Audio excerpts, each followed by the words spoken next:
I want to ask you about this because you and I talked a lot about listening to the customer, and there's data that we can listen to. There's the actual customers themselves, right? And conversations like we're having right now.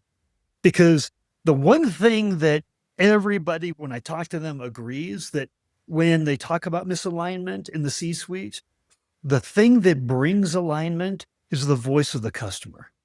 They're the highest authority. It's their problem we're trying to solve. So, how do we bring in information from the customer, their voice, their wants, their needs, their desires, their problems, instead of just being people that have risen to the C suite because we're smart, we know how to make decisions, and we can do it on our own, we're independent, right? That gets us down this misalignment path. How do we use the customer to bring that back together?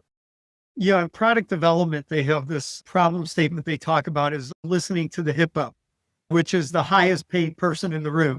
And their opinion, if you could actually answer highest paid person's opinion, right? And like when you're in this group setting, that C exact says something, right? And it's like, it's not debated because that's the highest paid person and how dangerous that is in your product roadmap. I think the same goes for not listening to the customer. You have to listen, but you also have to lead, right? So this is not just a listen to your customer because customers, Steve Jobs proved this if anyone did. Customers have a very incremental view of the future.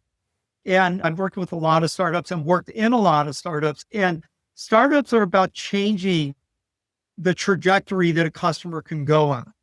And so when you get into the solution space, customers expect things to move from here to here.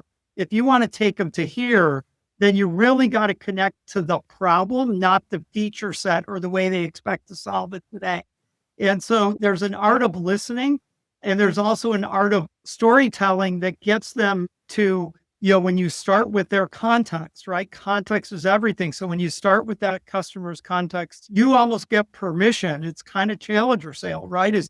You get permission because you bring insight into their world, not insight about your world